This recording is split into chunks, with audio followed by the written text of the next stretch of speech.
Good afternoon. It's Wednesday, the 10th of May, 2023, just after 1 o'clock. Welcome to UK Column News. Your host today, Mike Robinson, myself, Brian Gerrish. We're delighted to be joined by Alex Thomson, and we've also got Debi Evans, our nursing correspondent, with us today, plus a special guest. So we're going to get kicked off with Richard Dearlove. Here he is. He is running a blog, a podcast, I should say, called One Decision. You'll find it, I believe it's onedecisionpodcast.com, but we'll have the link to that in the show notes later on. So this, of course, is a former head of MI6, the man who provided the yellow cake evidence to Tony Blair to justify the war in Iraq. So since then, he's been rabidly anti-Russian and anti-Chinese. But he was in Ukraine last week. And so he said this on his most recent podcast. I had extensive meetings, mostly with very senior officials on the security side. It would be indiscreet of me to mention any names, but he did mention titles. So let's have a look and see who he met with. The head of the National Security and Defense Council of Ukraine, the Assistant Minister of Defense, the Prosecutor General, the head of the Ukrainian Verkhovna Rada's Defense Committee, the head of Ukrainian Foreign Intelligence, the head of Military Procurement, the head of the Drone Design and Production Startup. So there's a startup in Ukraine which is designing drones and producing them, and also the Ukrainian official in charge of EU integration. And this is what he said in his most recent podcast that they discussed.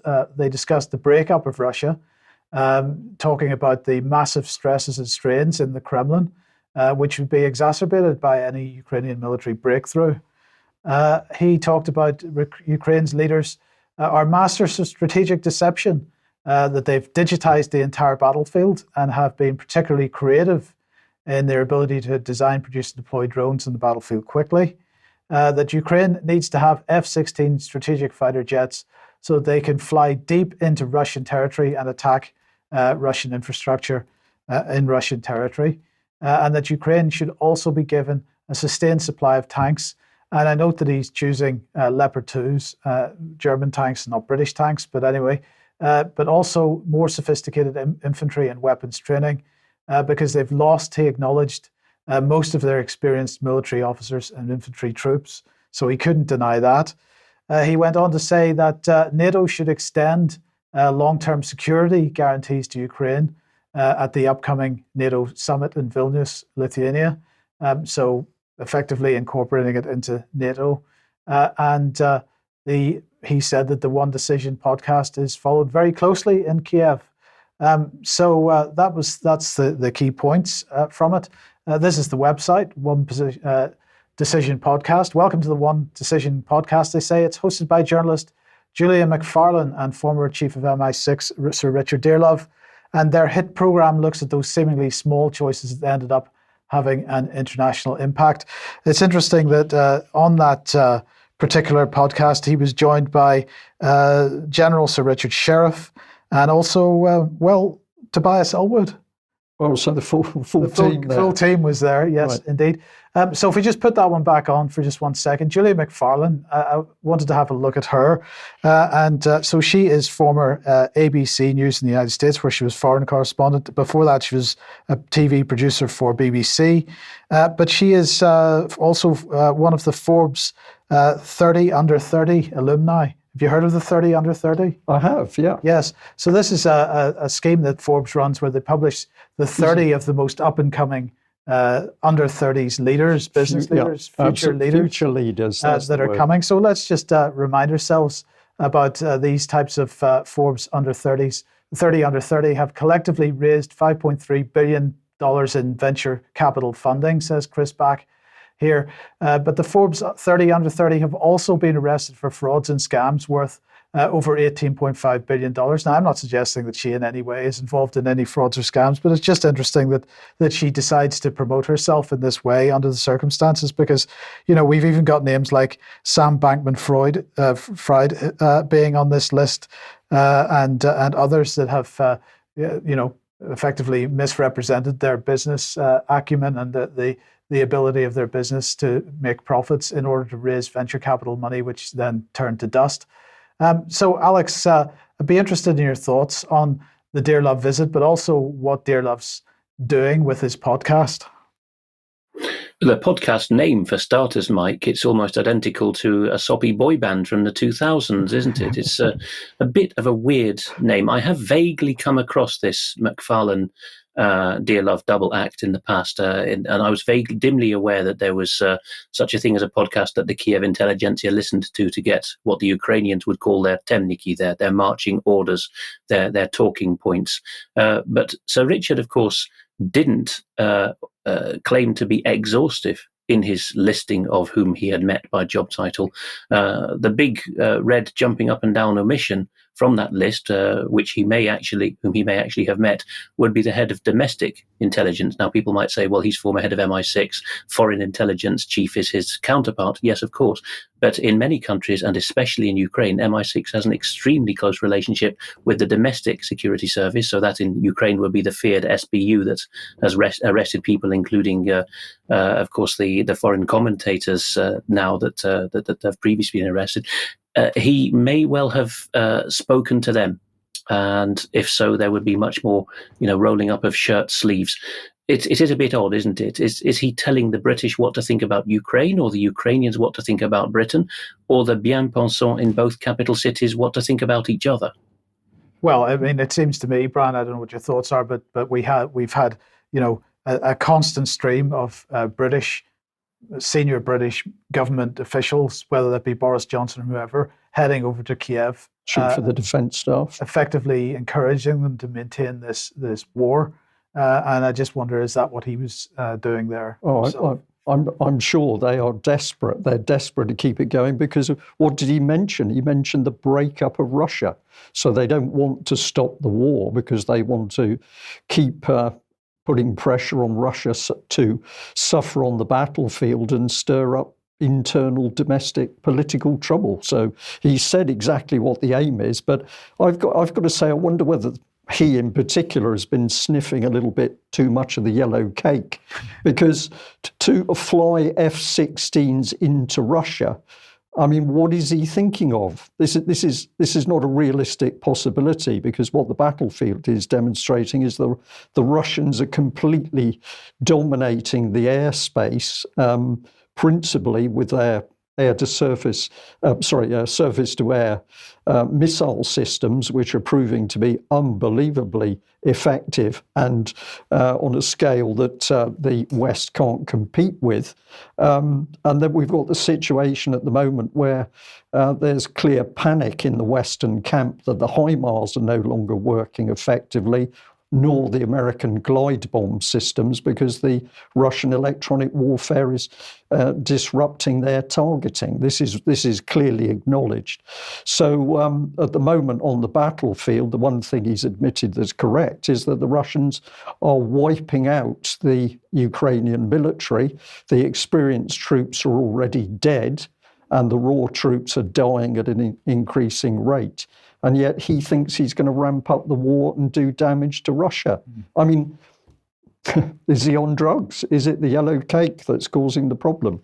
I don't know. Well, I don't know what else to say. But what's clearly going on now is that it's not the UK government that is controlling policy with Ukraine. We've now got these unaccountable individuals who are going into Ukraine and mixing it with the team. I mean, what is the accountability over Dearlove? Is he being held to account by Parliament? Is he being held to account by any other groups? Alex, I'd just like to ask you this, Alex. I mean, is it likely that that trip was him just taking a flight over there, or was this some kind of sanctioned back channel? The latter, overwhelmingly likely. Now, I don't want to be using stereotypes about SIS, MI6 popular name for it, but it is acknowledged to be true that their former directors, as with former CIA directors in the USA, are a breed apart, even from retired directors of other intelligence agencies. You do not get, even in these politicized days, retired directors of GCHQ or of the security service, popularly known as MI5, popping over to do diplomacy. But MI6's role is diplomatic. in that sense. It's in an odd position because of the three British classic intelligence agencies, they are burgeoning these days. We have a health security agency and everything, but the classic three, it is MI6 alone which has no policy-making function. There are parts of MI5 and parts of GCHQ that do set government policy on behalf of the parent departments and ultimately the Secretary of State under whom they operate. MI6 is purely a service, but that doesn't mean that it has less role in shaping real events than others. It has more because it is intertwined with Foreign Office for diplomatic cover. So anytime a former head of MI6, a former C, travels abroad, of course he will coordinate that, even if only as a courtesy with the current head of MI6, which means consulting the Foreign Secretary. So there is no conceivable way that this is anything like a private trip. I do suspect that Tobias Ellwood is another one of these unaccountable chaps because he is in Parliament and accountable, but of course he chairs the Defence Select Committee. And we strongly suspect that we know he's a reservist for 77 Brigade. We strongly suspect he's been deployed while serving in Parliament. So we've had articles written by Philip Ridley about the conflict of interests that abound there, the conflicts of oaths. And the latest on that for viewers is Philip Ridley is now getting stonewalled again by all the people to whom he's written with his freedom of information requests about whether Ellwood has been deployed or mobilised, to use the formal term, since he's been sitting in Parliament, more particularly since he's chaired the Defence Committee in Parliament. And he now requests that freedom of information lawyers get in touch with us. You could use the contact Alex Thomson function on the website. I would very strongly endorse that anyone with relevant expertise gets in touch so that I can pass that to Phil, because I think that between them, Ellwood and Dearlove as a double act are running British foreign policy for this war. Yes. Thank you, Alex. Okay, well, just to finish this little segment off, USA Today here with a report on American Abrams tanks going to Ukraine. But at the same time, we're learning that these tanks are going to be stripped out of equipment that the Americans are worried if the tank falls into Russian hands in the forthcoming Ukrainian counteroffensive, if it ever happens. So they're pulling equipment out of the tanks. What are we starting to see, though? The reality is we're starting to see that Western equipment, military equipment, is not performing on the battlefield. So the Ukrainians are being given defective field guns. They're being given old vehicles. They're being given the hand-me-downs of NATO and the European Union, and they're beginning to complain about it on the battlefield. But of course, this is going to reflect badly on US weapons manufacturers. But let's have a look at this little glossy video clip about US tanks going to Ukraine.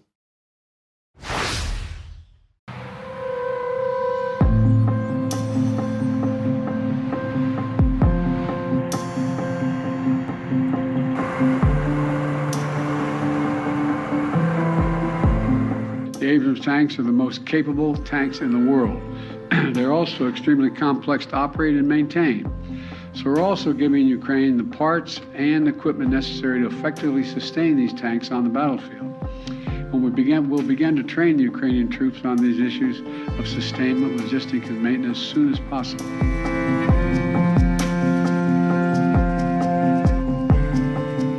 Tanks also provide an ability to move efficiently around a battlefield, but of course they have much more firepower. And so it's perfectly understandable why President Zelensky, facing what he's facing in the Donbass and expecting to face those same threats going forward in coming weeks, would want some tanks, additional tanks. It's not like he doesn't have any, but additional tanks to support his offensive and defensive operations in that particular part of the country.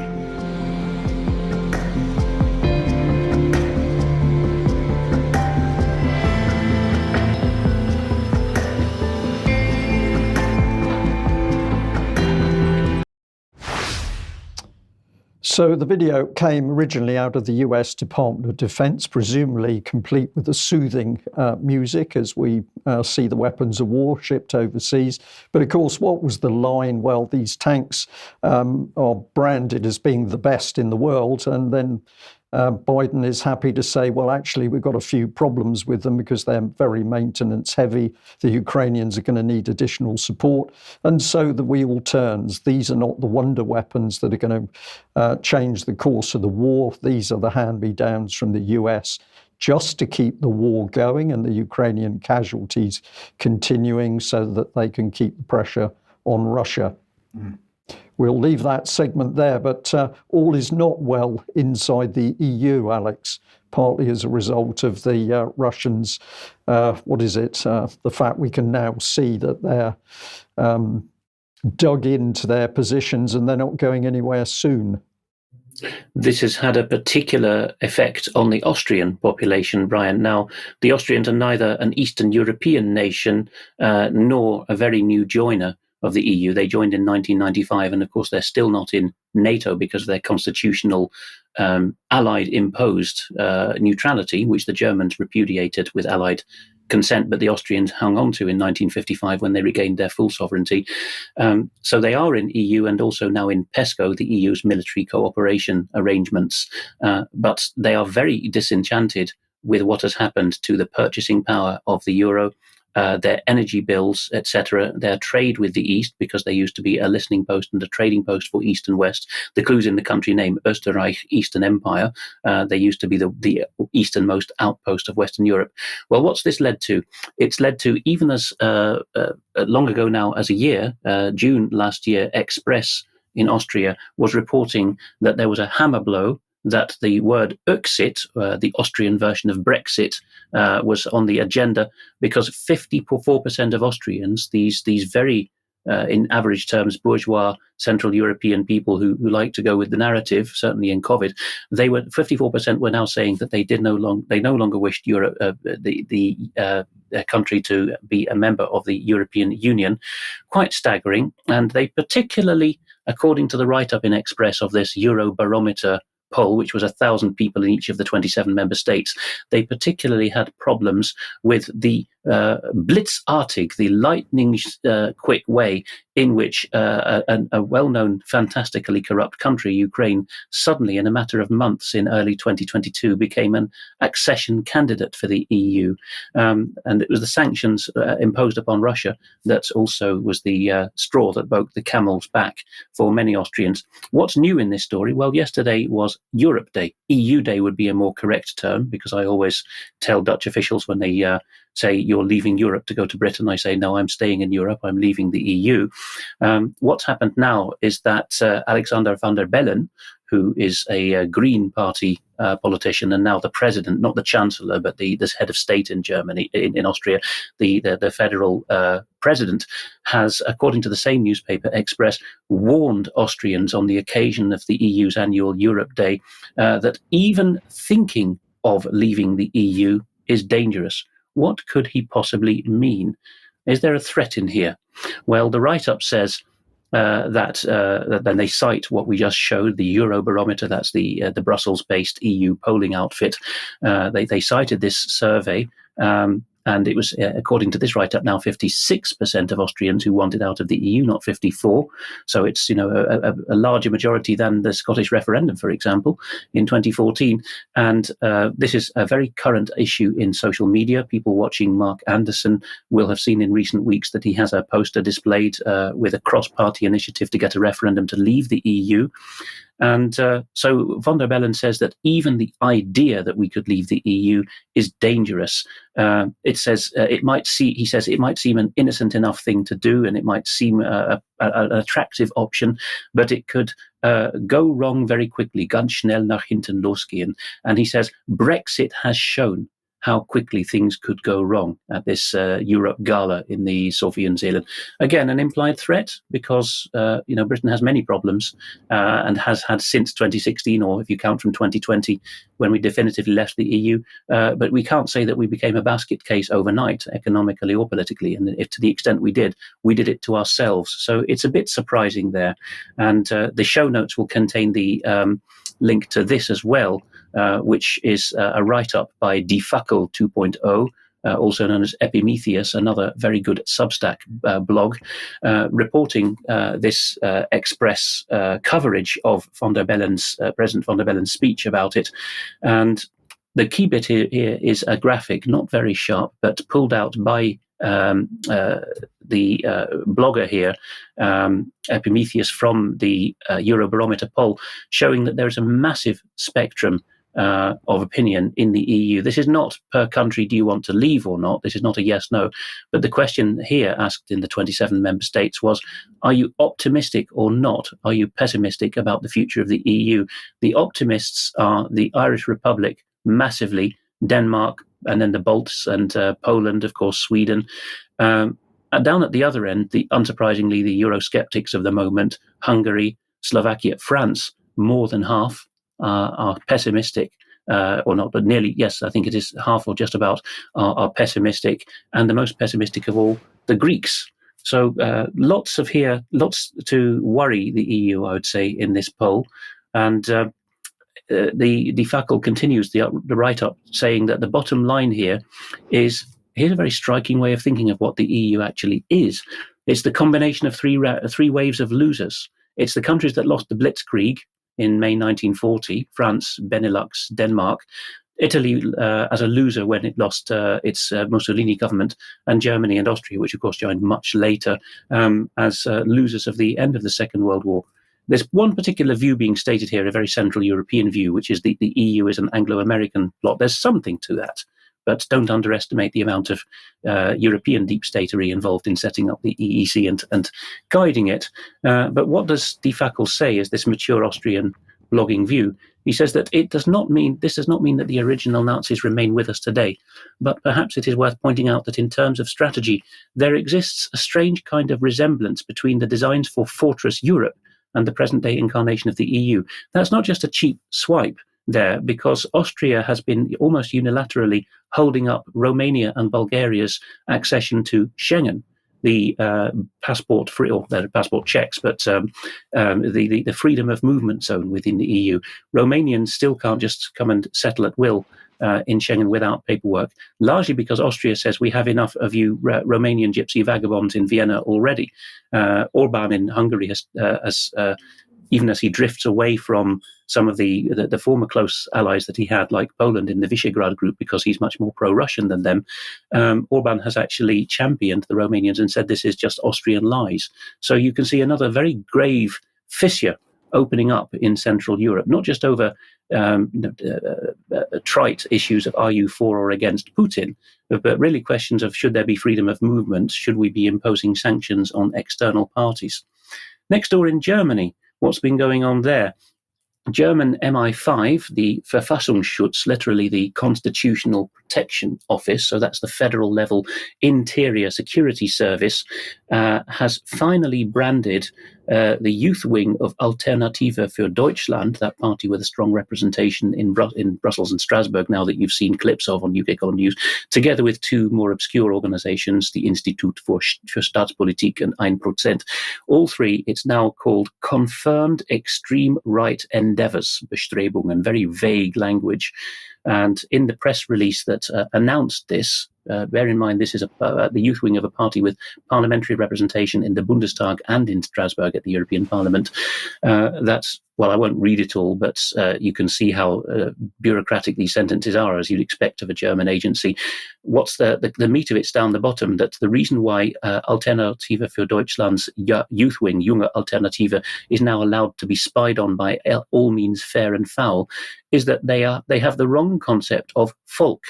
Very, very odd. Those who've been to Berlin will know that the Bundestag, the German parliament, still is dedicated, as it's chiseled into the stone there, dem deutschen Volke, to the German people. This was uncontroversial when the Germans started from scratch with their new constitution in 1949, the Grundgesetz.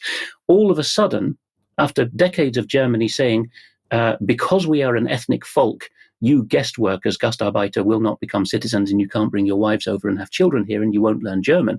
All of a sudden, what the German equivalent of MI5 is saying is we've got to squeeze this party out of society, starting with its youth wing, because it is biological in its understanding of what the people is. This is the same issue that we've been covering, and of course 21st Century Wire, with John Waters talking from Ireland about the draft law there, which will make it reverse the burden of proof that if you say Ireland belongs to the Irish people in an ethnic sense, you're automatically condemned unless you can persuade the court otherwise. So the Verfassungsschutz here, the German security service, is saying you cannot be ethno-culturally nationalist anymore. This is dangerous to the Constitution. So they have reinvented the Constitution to that extent. People wanting a write-up in English could do worse than look at Remix, which I find very responsible in its reporting, which has got a coverage in English of this headline. That'll be in the show notes, and rightly point out in the byline that this means mass surveillance of all members of AFD's youth wing is now permitted. I suspect this won't be the first such case in the EU. The party leaders of the adult party, Hrupula and Weidel, have said that they have no justification in any of their party documents that would make it comprehensible why the Germans have taken this step at intelligence level. And there is the suspicion, writes Remix, that the agency in question is using this new classification of the youth wing of their party to influence legal disputes with the AfD. And I do know firsthand that there are former heads of the Verfassungsschutz who have personally threatened politicians in Germany. If you do not toe the line, you could end up in the graveyard, is the phrase that has been used by some heads of the Verfassungsschutz in the past. So they're not just doing it for show. They really could be some serious repercussions for AfD, the party, of course, of Christina Anderson and others whose clips have been so much appreciated by some of our viewers. Finally, in this segment, it's not just the Germanics, it's the French as well, because the French, according to their own equivalent of the World Service, their publicly funded Radio France International, the headline that they want you to come away with, ironically under the banner "Right to Protest," is, or the strap line on for the website, is that France is to ban the right to protest for all so-called far-right extremist demonstrations. So good they named it twice, not just far-right, not just extremists, but far-right extremists. Of course, you've got the obligatory shot of the masked hoodies here to frighten people. This was an annual demonstration commemorating somebody who died nearly 3 decades ago, Sébastien Desieux. But the protests this year led the Interior Minister, Gérald Darmanin, to ask the police chiefs. There's one remove already from the Interior Minister. It's the police chiefs locally who would have to ban whatever they want to classify as far-right demonstrations. And he's very cheekily and blatantly saying, go ahead, my police chiefs, and do this in every prefecture in France. And if you get challenged in court, the courts will be with you, we hope. So he's passing the buck to the courts. He knows here, does Darmanin, that there's no constitutional ground to stand on, but it's been covered by Frédéric Bonton and others recently, again for both us and 21st Century Wire, that France has a very weak constitutional court these days. But even on that thin ice, the French are now saying, we don't want to take the risk, but we have orders from on high to stop the wrong kinds of people coming out on the streets. So we hope the police will do as they're told. Okay, Alex, thank you very much for that worrying section, I think, as we see freedoms withdrawn from people, whether it's in France or in the UK or elsewhere. But of course, the state is also going for our children. And the UK column has had quite a lot of emails and comments coming in about the sexual grooming of children. I just chose this email today, which I found very interesting. It says, "Hi, UK column. Just wanted to give you a bit of information. A friend of mine is a secretary at a primary school. She told me that when the children are leaving, that's leaving the school finally, the school are asked to fill in a questionnaire from the council. 2 of the questions are, what sex was the child at birth? And the second one is the child still the same sex now?" I thought this was quite shocking propaganda from the council, especially as this is a primary school. You may be aware of this, but sending it in case you're not. Well, of course, all of this hangs on the back of what many people just regard as blatant sexual grooming of children. Mass Resistance site here has got quite a long article and some embedded video. Unfortunately, the audio on the video is not very good, but if you listen carefully, you can hear what's being said.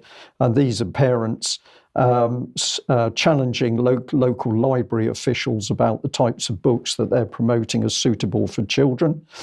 We've also got this one here, which was sent in to us. So we've got Stop World Control is basically reporting on grooming, which they're tracking back to the World Health Organization, in particular teaching very young children about masturbation. And embedded in the website page, if you scroll down, is a video, which I understand is actually in Dutch, but it is a dialogue where young children are being encouraged to masturbate. And this is policy that tracks back to the World Health Organization. Now, of course, in UK, many parents have been speaking out on this, and a number of ladies in Wales have been making a great effort to challenge the Welsh Government over their grooming policies of young children. So we're delighted to bring Kim Isherwood on screen with us today, because Kim has done so much work over so long to challenge what's happening, but it now appears that a very disgruntled Welsh Government is trying to push back. We'll let Kim tell the story. Welcome to UK Column, Kim. We can't. Unfortunately, we can't hear you. Can you hear me now, Brian? I can. Well done. Sorry about that. Thank you for having us on, Brian. Thank you for this opportunity again. Okay, well, Kimberly, for people who may not know you, just very quickly tell us what you and the other mothers have been doing in Wales to challenge these horrible policies from the Welsh Government. Well, to cut a long story short, we've taken part in, obviously, government consultation on this new sex education, petitions. We've gone through the whole process. We've rejected the government's plans then for this sex education in overwhelming numbers. They've gone against us at every point, and we had no option but to take them to court. We attempted to get this, an injunction on this while we went through a judicial review. The Welsh Government misled the court and said an injunction is not possible because this education's lined up, fired up, ready to go. We've since discovered that's not the case in all schools. We had a judicial review in November. We have lost all parental rights over our children's education. This is a massive concern for the whole of the UK, especially as we share the judicial system with England. So they have, in law, removed all parental rights over our children's education. They've put a massive costings on us as well. And more recently now, they've come after just 5 parents in this country for in excess of £50,000, basically, because we dare to challenge the government. It's not just the fact that we dare to challenge the government. They are now threatening removal of our assets. So they really do, they're aggressive in their approach, and they really do want to make it difficult for us. And like I said, this is concerning for the whole of the UK, because we're all caught up in this education. But here in Wales, we've attempted to take it to the courts for a fair process. That doesn't seem to be happening. We're in the appeal process now, waiting to hear if we have been awarded this appeal. But the government are trying very, very hard to price us out with the threatening emails. They are adamant that they want full control of all children from age 36 months for this graphic sex education and these baseless, dangerous, unethical ideologies. Basically, there's a massive power grab in this country, and the government they are bullying us. There's no two ways about that. They are bullying the people at the bottom of the food chain, even though we've gone through the process. As citizens in this country, we have taken part in the consultations. We have taken part in petitions. We've done everything we should have in democracy, but obviously that doesn't seem to be existent anymore in Wales. Kim, thank you very much for that excellent summary. One of the things, apart from the policy itself, the thing that I find so offensive is that, of course, the Welsh Government uses public money which it's taken from the public in the first place, to fight through the courts to quash any dissenting voice coming from members of the public. It's an obscene misuse of public funds, in my opinion. But we've got a document here. This is a letter that was sent to you from the Welsh Government. I'll put both parts up on screen so that people can freeze the screen and look at it. But essentially, I understand this is where the Welsh Government is now coming for you and the other brave mums to basically try and get you for costs. Is that right? Yeah, well, it's not just, so they haven't just come after the claimants. We've set up a group called Public Child Protection Wales, and we set up that group for the wider issues and the safeguarding policies in this country. So this group, we set up the fundraising platform to raise money for this court case. And now the government want PCP as a claimant as well. So essentially what they're saying is anyone who collects money for this case are liable for the bill. So yeah, it is rather concerning. There's a lot of confusion going on, and they believe they can just take money from any group willy-nilly. But that's what we're getting from what they're saying. Yeah, so the risk for other groups who may decide to campaign on other subjects is if you stand up against the government, they're going to come for your funding that you've collected in order to be able to run the campaign. It's a sort of backdoor attack. Yeah, absolutely. And the thing is, this is the government lawyers, so you expect professionalism, top of the league for professionalism. But they haven't even checked their bank account before sending us threatening letters. Their figures aren't correct. You would expect them to be airtight in this approach. They can't even be airtight in their threats. So again, that's quite concerning about the level of professionalism there. Does the left hand know what the right hand is doing? That's a question I'd like to ask. Okay, and Kim, you responded to the letter that you had from the Welsh Government, and you've been kind enough to send this through to me. We can obviously bring it up on screen. I'll read a little bit of it and then I'll pass back to you for comment. But it says, of course, thank you for the letter dated the 5th of May. As you know, we've not received notice of whether our appeal to the Court of Appeal has prevailed. We believe your aggressive approach is a means of interfering with our ability to conduct our appeal, a tactic by the state against impecunious individuals seeking to protect their and other children by taking their available funds so as to reduce their legal and campaigning abilities. These are not the acts of a fair administration. That's a very powerful statement. And then you go on to question the sums of money that are mentioned, because you are saying that they have been inaccurate in the figures that they've been demanding from you. What else would you add to that, Kim? Well, I get permission to speak on behalf of the claimants. As you know, it's not easy standing up to government. So there are confidence issues amongst us. And to tell you the truth, I am the strongest in the group, and I am glad that it is me opening these emails, because the truth is this, Brian, if these emails were being opened by other claimants, I don't think they could handle it as well as myself, So the fact they come through me first to soften the blow, that I think that's really good, because like I said, most people reading these emails, they would panic, they would be scared. Myself, I keep telling you, I'm a child from the streets. You can't scare me, I come from the bottom anyway. But other people out there, they are scared. They are fearful. And we are seeing this, rolling out across the country. People are being targeted by the schools and different agencies throughout the local authority. So this is an attack on everyone at every single level. But like I keep saying, I'm really concerned about the claimants who aren't as strong.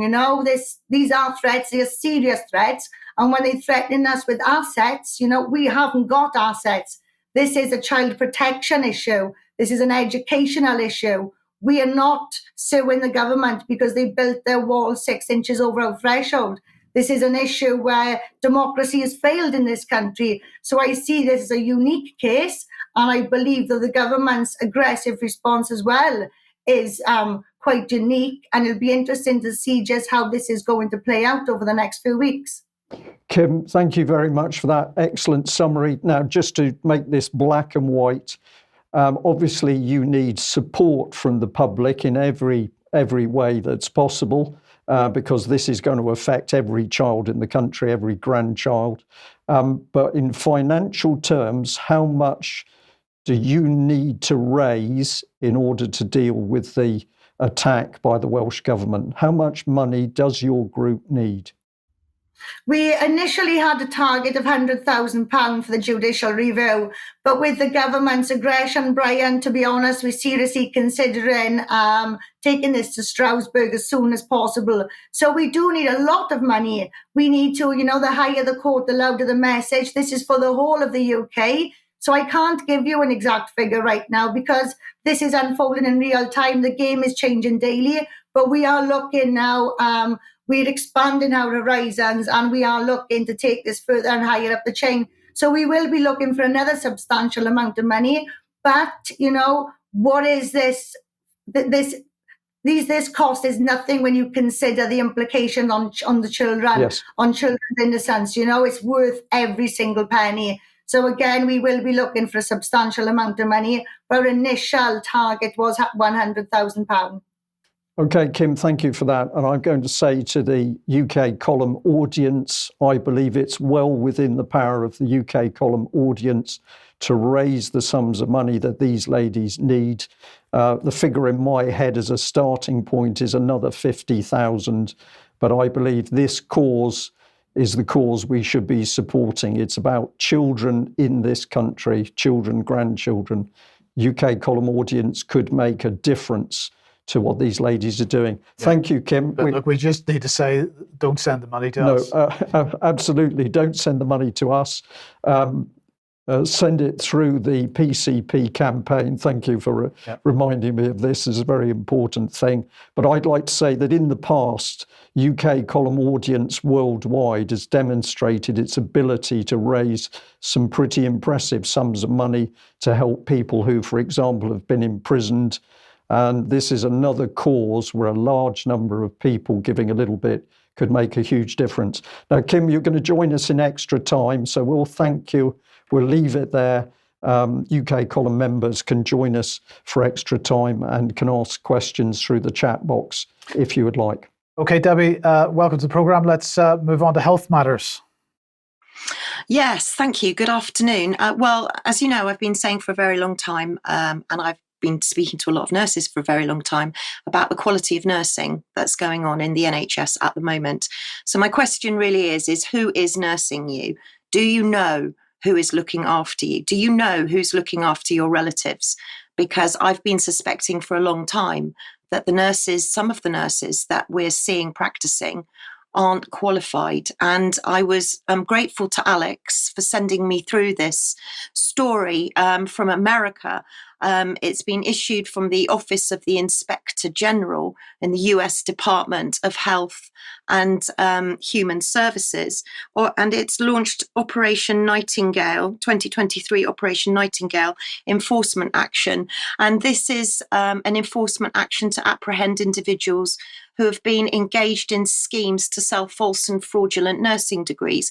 I'll let you freeze the screen on that. So if anybody wants to read it, there's also been an announcement on YouTube from the Office of Inspector General. So do have a look at that. But there's a nice little graphic that will just show you very simply what it was all about. And you can see there that in the fraud scheme, recruiters helped aspiring nurses obtain fake nursing degree diplomas and transcripts from accredited Florida-based nursing schools.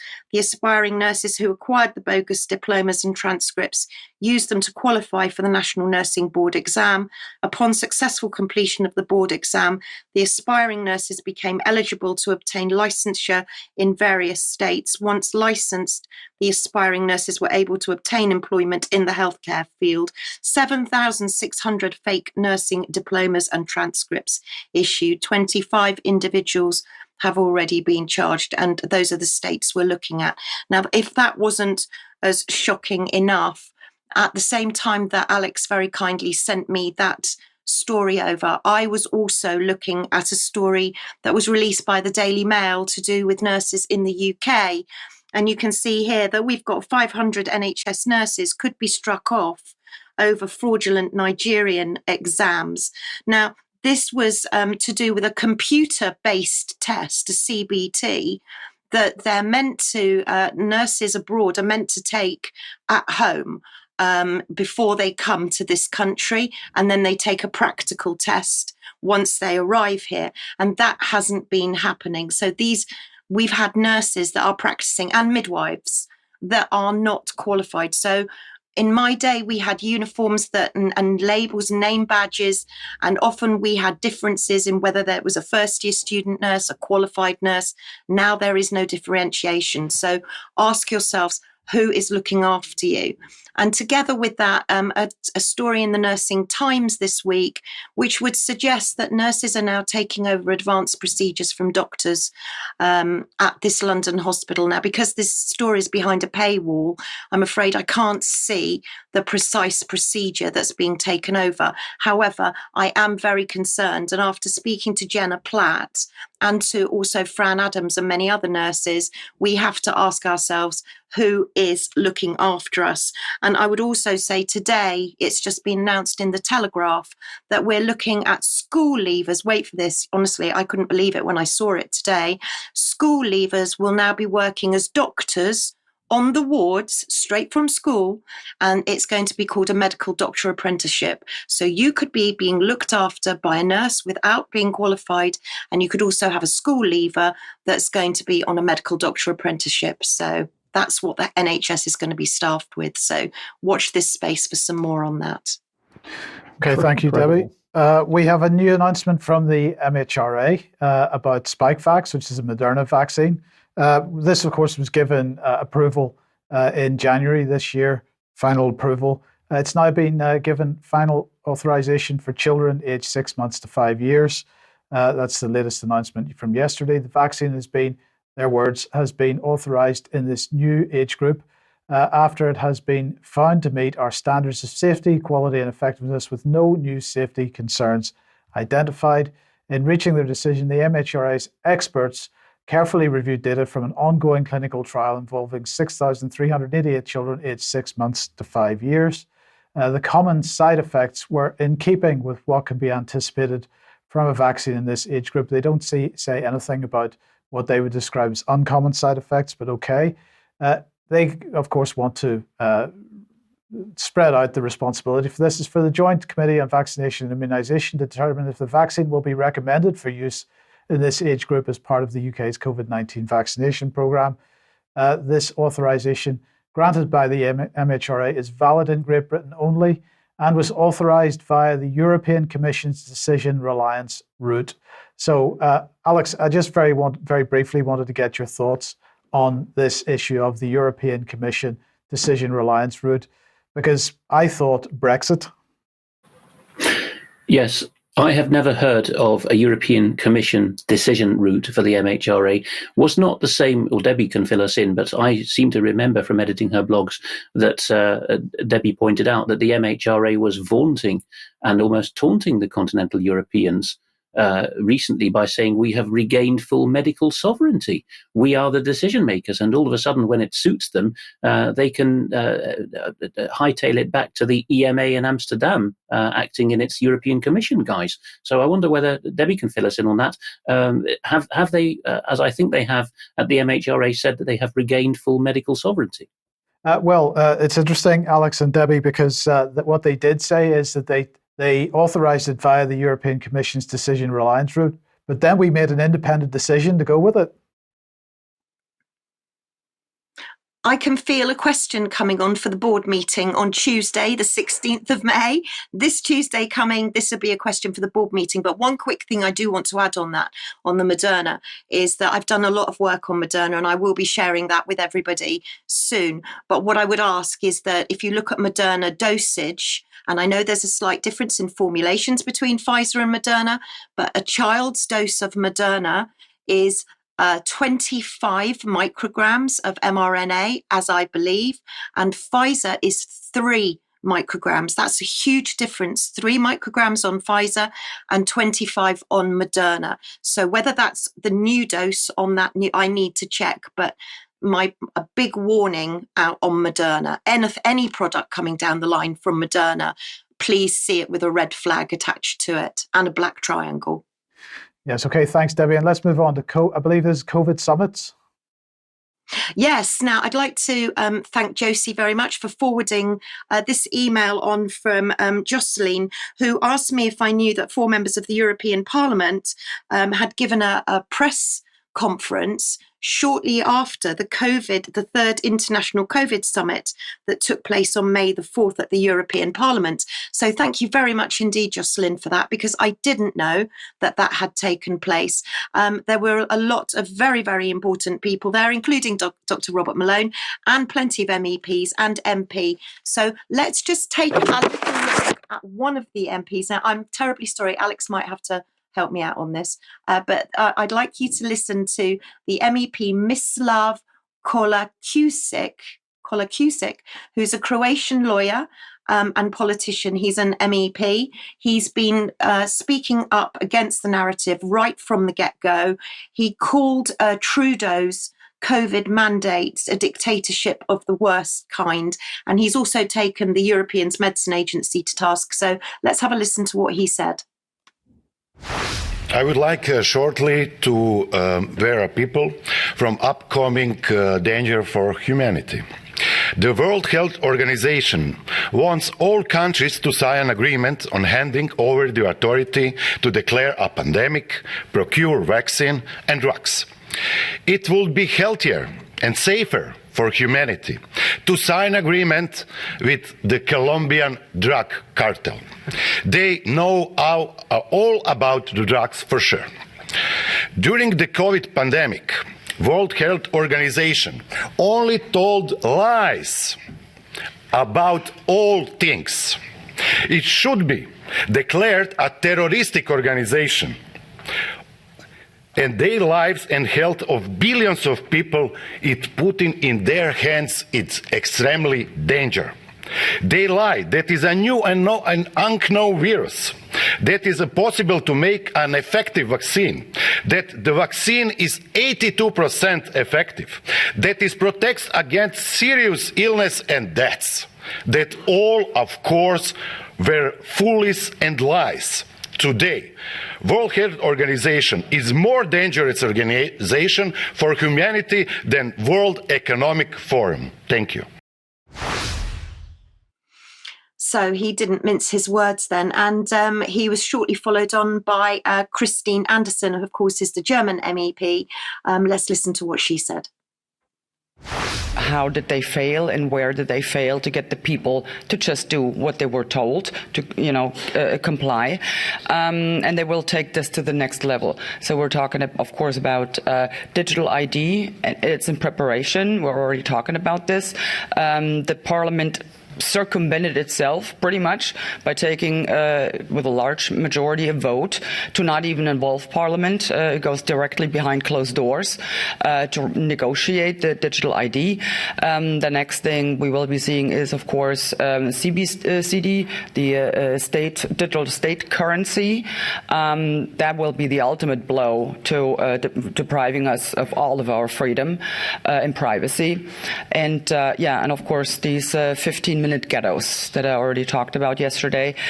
These are the next steps. And once again, I want to make it clear, we're not talking about some future projects 40, 50 years down the line. We are talking about as in right now that they're working on. And once again, we need the people on our side on this to fight this, to raise awareness and to let their government, especially the national governments, know they will not deal with that and they will not accept this. That's what we need the people for. Thank you. So there you have it. I don't know if anybody's got any comments. Well, it's great to see people having the courage to speak out like that. It's starting to happen. It's important, I think, that everybody gives these kinds of people massive support, because for them to receive emails of support or letters is a big boost. Debi, absolutely. Sorry, go ahead. Mike, go on. No, I was just going to say, while we were still quickly on the European theme, I'm afraid I haven't got a slide, but I just wanted to give a quick shout out for Marta da Silva Gamero. She's the very brave dentist in Portugal who's been involved in organising all sorts of conferences with regards to the World Health Organization, as you heard just there. She has a conference for anybody in Portugal who'd like to go, May the 20th to 21st. We'll put the details in the show notes. Okay, Debi, thank you. Let's move on to cancer and the NHS. Yeah, well, cancer, all of a sudden, we're being told 1 in 2 gets cancer. It seems to be a massive cancer agenda, and we're seeing figures absolutely exponentially rising. And here you can see the Mail Online running a story: NHS patients are getting cancer, which is a strange way to write it, are getting cancer and being left in so much pain they can't climb stairs because of record 7.2 million waiting lists. NHS data shows there were an agonising 7.22 million patients in England queuing for routine procedures in February. Now, we've been talking for a long time about the levels of cancer and also the fact that there's been early cancer testing. And I've always said, we're getting these bowel tests through our doors. People are being asked to send blood and go for blood tests for early screening. You can see there, this is the Galleri trial. The Galleri trial is run by Grail Cancer Research. Now, Grail was originally formed by Bill Gates and Jeff Bezos. And we've been saying for ages, it's all very well picking up cancer early, but these people who have been picked up with cancer, they're sitting at the end of a huge long waiting list. But really, very interestingly and worryingly, what's come out just recently from Truth for Health Foundation, and I'd like to thank Dr. David Cartland for sending me this. The Truth for Health Foundation is membership of so many amazing people that are putting out some incredible news. And they've just broken this story that Pfizer's jab would seem to contain the SV40 sequence, which is known as a promoter of the cancer virus. In the next slide, you can see the tweet from Dr. David Cartland and also a translation. There is a video of this, but it's all Professor Murakami of Tokyo University is speaking in Japanese, so it's subtitled. So I just popped the translation up there. So Professor Murakami of Tokyo University of Science, Pfizer's mRNA vaccine had plasmid DNA. So when I checked it, I was surprised to find the SV40 sequence. SV40 is a promoter of cancer viruses, and the presence of this sequence facilitates the translocation of DNA to the human nucleus, easier to enter the genome, even though it's a sequence that is completely unnecessary to make an mRNA vaccine. Why SV40? The plasmid DNA map submitted by Pfizer to the European Medicines Agency does not appear to include SV40. Why did you hide it? Now, SV40, as this is rightly highlighting, it would seem to be a promoter of tumours, so waking up latent disease. And we've been talking about the way that latent diseases have been making a re-emergence, like herpes, syphilis, gonorrhea, HIV, and now we see this huge rise of cancer. And we have to ask ourselves, is there a connection between the injection and the cancer rates? I think there might be, but until we have the data, we're never going to know. Okay, Debbie, thank you very much for that. I'll just add that we're also getting a lot of traffic, really, from people across the world about the key subject of the jabs. And this is one email that came in, and the headline was "Listen to the lies told by New Zealand health experts about the mRNA vaccine being safe for pregnant women versus the truth." So I just wanted to emphasise that people are standing up. And then, of course, when we've got MPs who are actually brave enough to stand up and say we need to pay attention to the damage being done to people, Andrew Bridgen, I think this is the most appalling attack on somebody by the Daily Mail. They should be ashamed of themselves. They're not dealing with the injuries and deaths from the vaccines. They are smearing Andrew Bridgen with this Holocaust thing, which I think is absolutely disgraceful. Andrew Bridgen has just given a short speech as part of the Reclaim Party. Let's just listen to what he had to say to the public. I think it was earlier today, in fact. My name's Andrew Bridgen. I'm the Member of Parliament for North West Leicestershire. We're here at Breedon-on-the-Hill Church, somewhere I come to recharge my batteries in the constituency. For the last 13 years, it's been an honour and a privilege to represent you, the people of North West Leicestershire, as your Member of Parliament in London. When I was first elected, I promised that I'd try and make North West Leicestershire a better place to live, to work and to visit. And I think we've achieved that, and there's so much more we can do together. North West Leicestershire was always considered a poor part of the county. We're now the richest, the only part of our county which has above average UK salaries because of the extra jobs we brought in. There's 1.2 jobs for everyone of working age in the constituency. We've got the longest council tax freeze in the history of the UK. Unemployment is a fraction of the national average. We're not just building new houses and new jobs with new industrial estates in North West Leicestershire. We're building communities. The ability to go out to work and keep more of your own money, freedom of speech, protection of your own family, taking responsibility for your own affairs, they're the bedrock of this country, and that's how we've prospered over the years.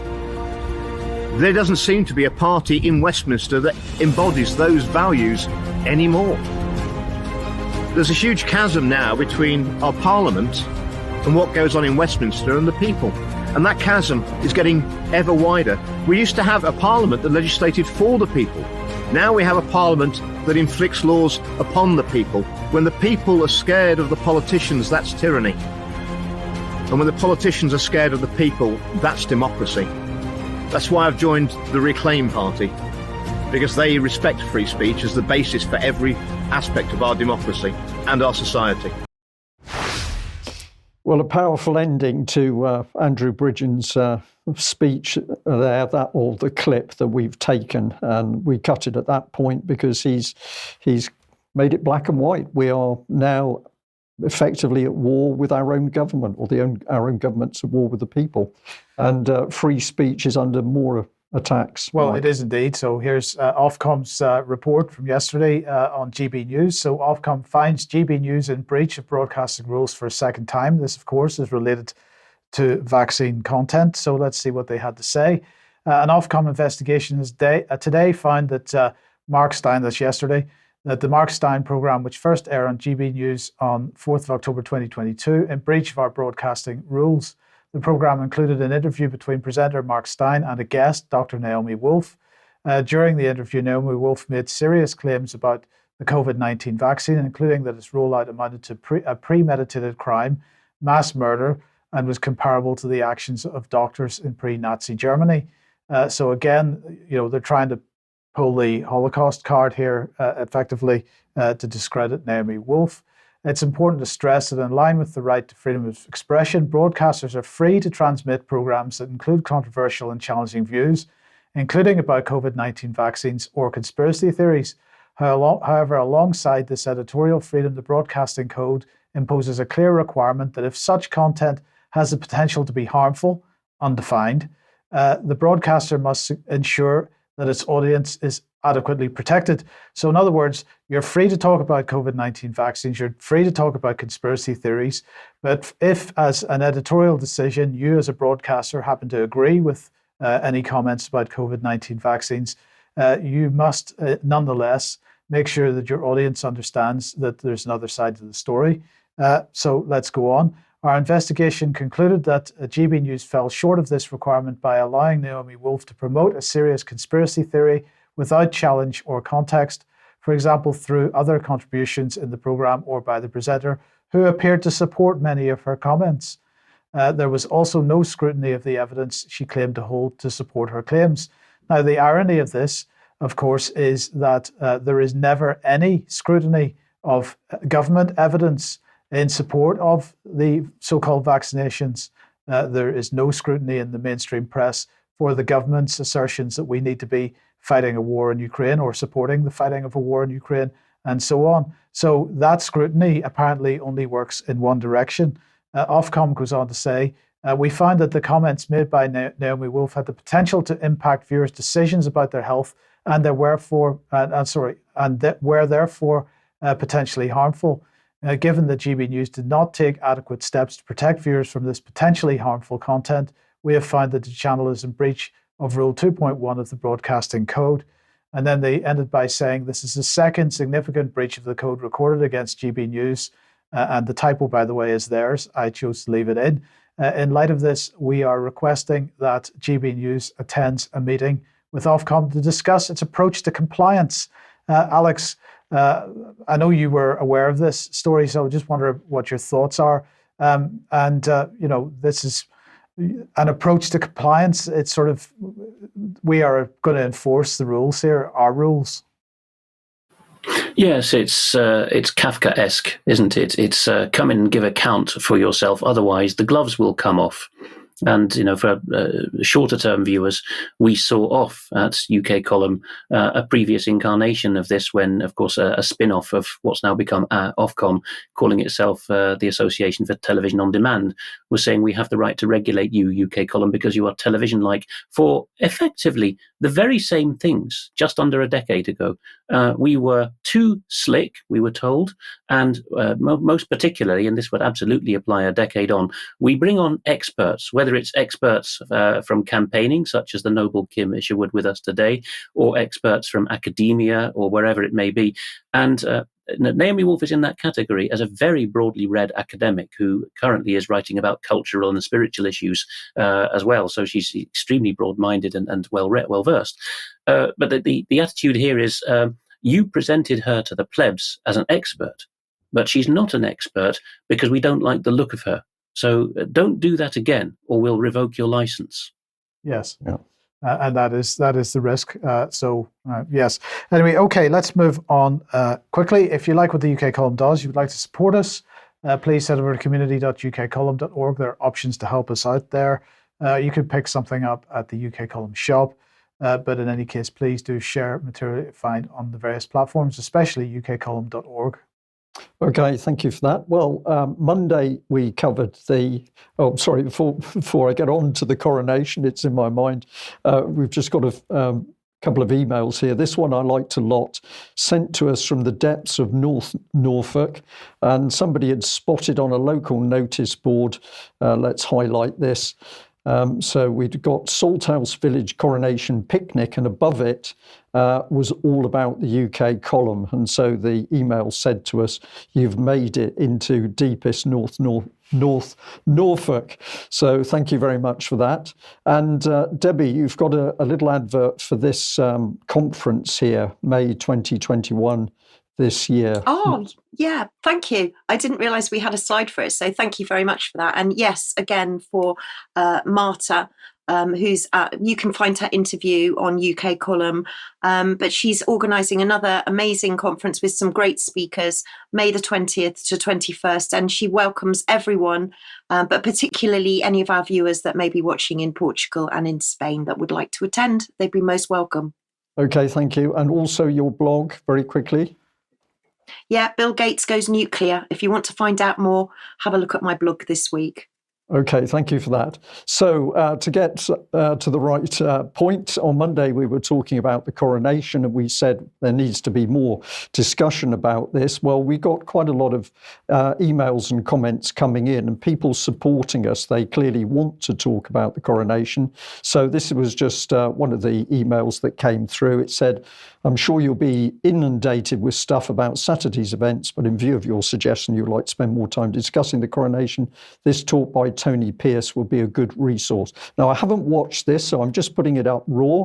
Perhaps viewers would like to look at it and tell us what they think. I've got this one here. What was it with the yellow and blue carpets, floor covering Westminster Abbey? Something to do with Ukraine. I found the whole thing disturbing. The headdresses, brackets World Economic Forum, on Princess Catherine, Princess Charlotte and the Duchess of Edinburgh. What's wrong with the tiaras worn in the past? The Druid-like clothing of Penny Mordaunt's mentioned here.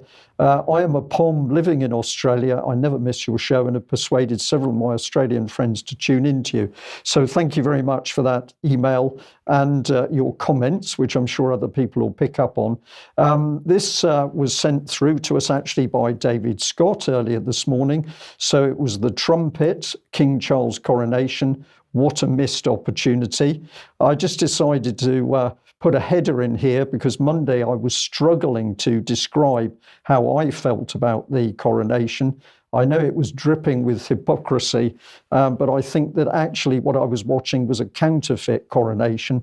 And I'll ask Alex to tell me whether I was right in a few minutes. But just to take a little bit of the Trumpets article, it said there have been some wonderful words in the coronation, but no light is really shining from the throne in Britain because of the deeds of those sitting on the throne do not match. The coronation told the world that the Bible is the most valuable thing in the world. But the royal family are not sending that message by the way they live their lives. Camilla was crowned, but we've got a divorcee with whom King Charles had an adulterous affair. So the Trumpet is being pretty tough. It also goes on to talk about women bishops. It talks about the Church of England approving homosexual marriage.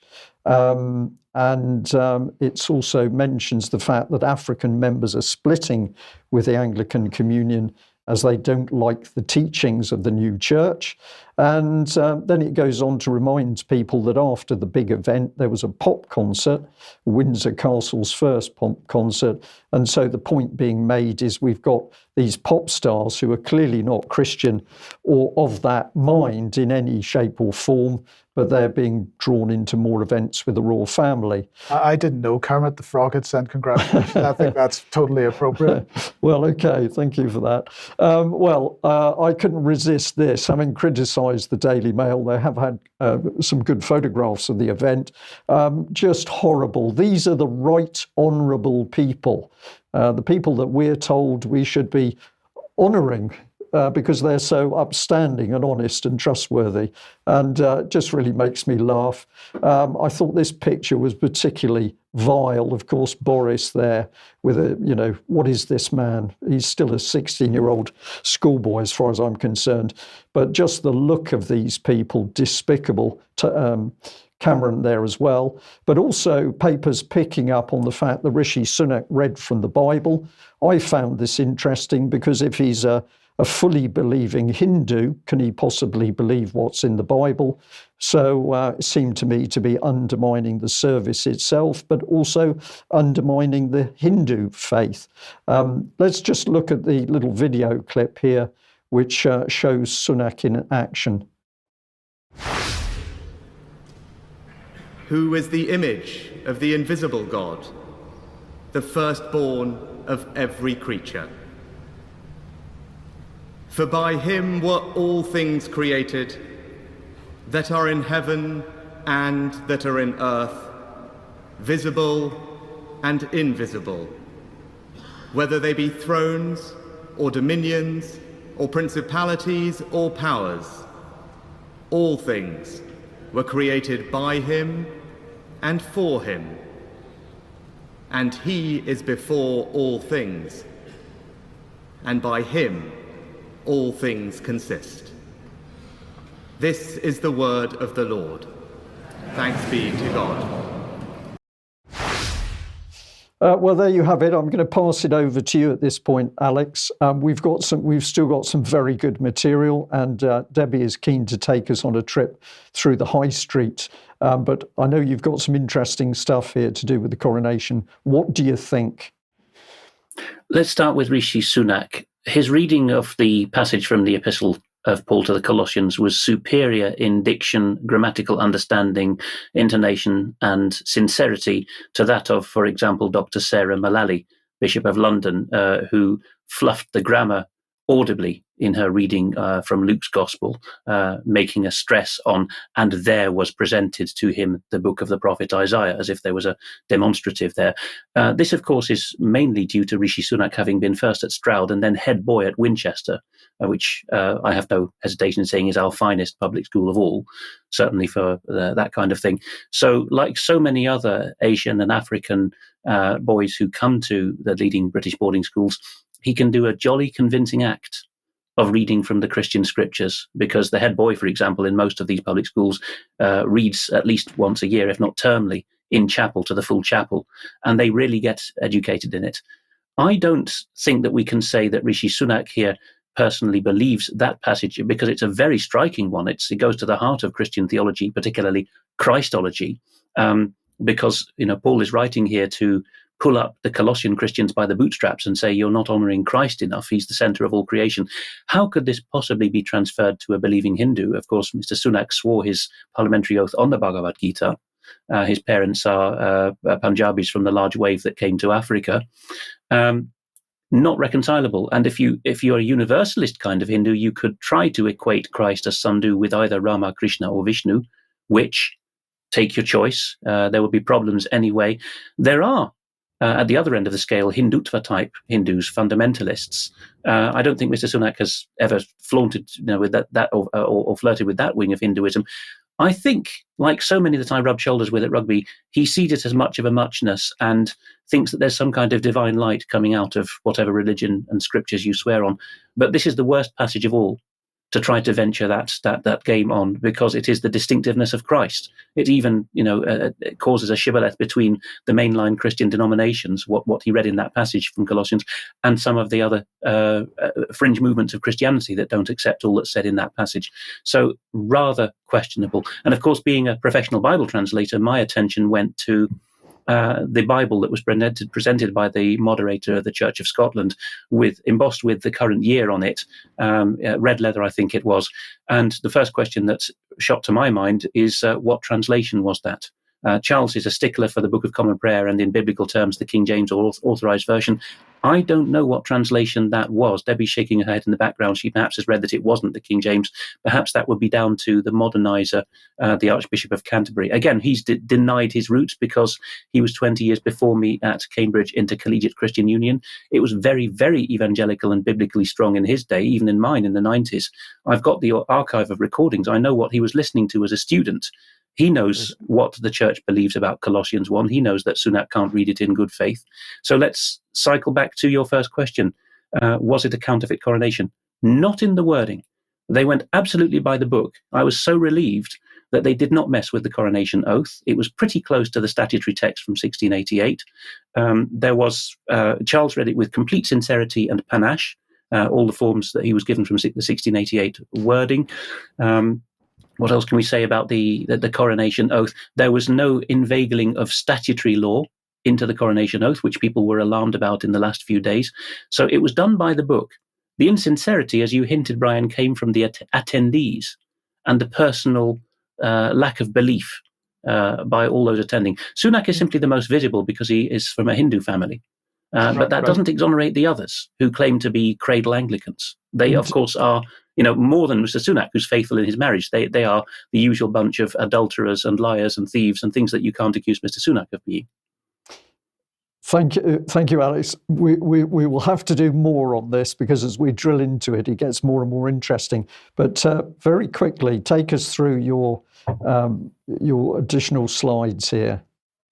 I happened to be in Westminster Abbey yesterday. Mrs. Thomson, who's just gone back to the Netherlands without me because she has to resume her hospital duties tomorrow, being a Dutch woman, was very keen to see the Abbey more than I was. But we did at least have the treat of seeing the throne of Edward there in the middle of the lantern, as they call it, in the centre of the Abbey, before it was moved back to the side and before the stone of Scone was carefully exfiltrated from the lower compartment and sent back David Scott's way.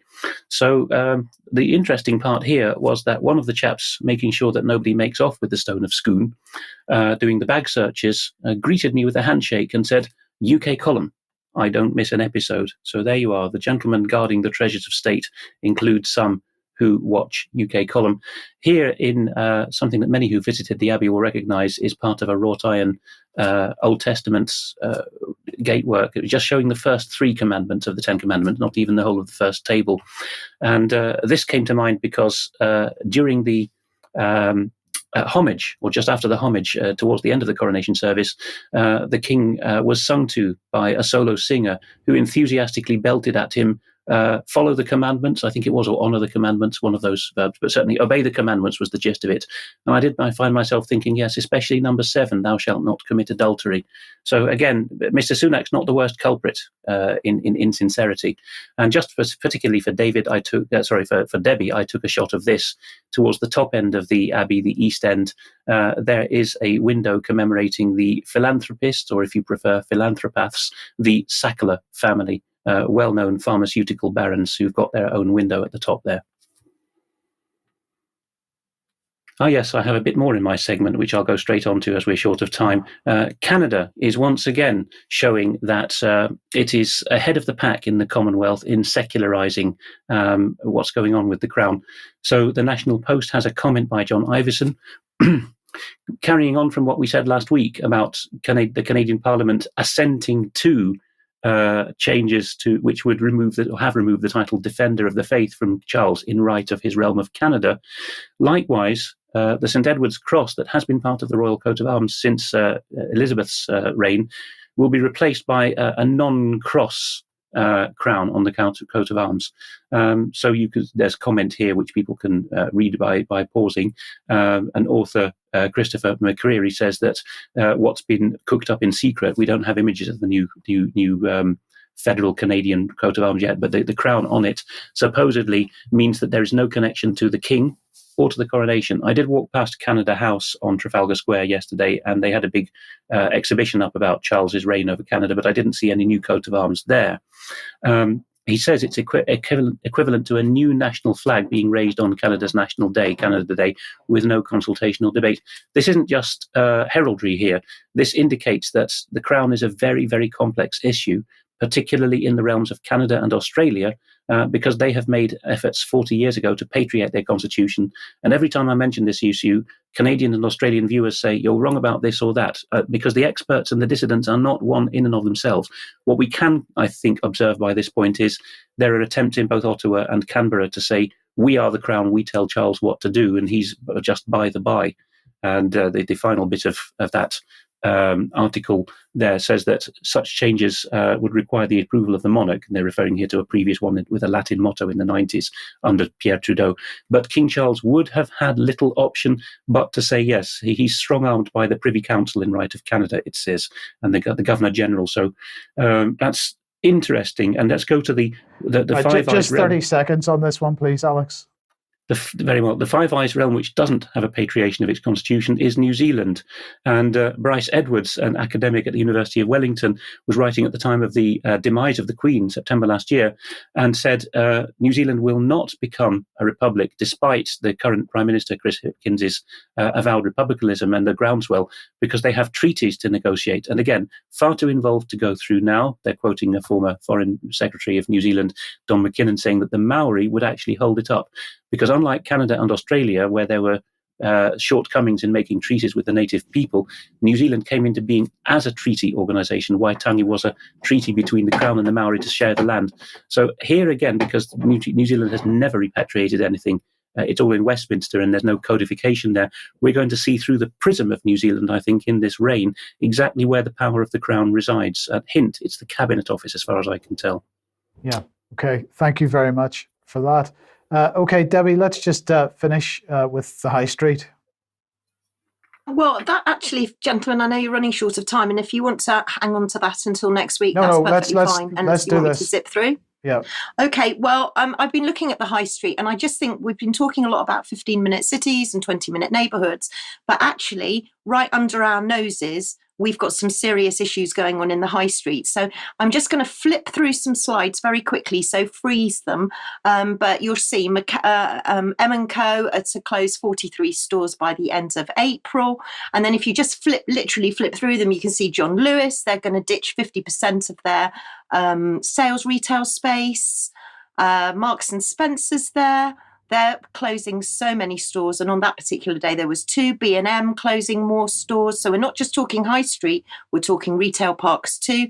Banks, Barclays are shutting 95 bank branches in 2023. The next one is Tesco's. So now this is pharmacists. So this is very interesting. So Tesco's are closing 8 in-store pharmacists, but it's not just Tesco. We seem to have pharmacists closing all over the place. So Lloyd's, they'll be closing their pharmacists in Sainsbury's.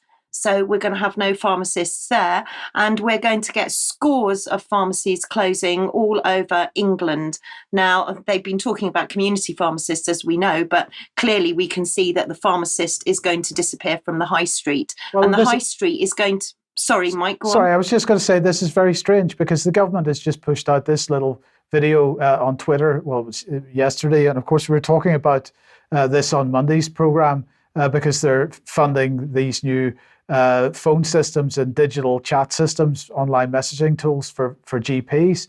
But what they say very clearly in this little video clip that they released on Twitter is that they're going to be extending the issuing of prescriptions to local pharmacies, so that you're not going to be queuing up for your GP, because pharmacists will be able to supply medicines better and quicker than the GPs can. And of course, if you go directly to the pharmacist, then you don't have to bother the GP, and therefore you're not going to be waiting in a queue on a telephone system. So how does that work?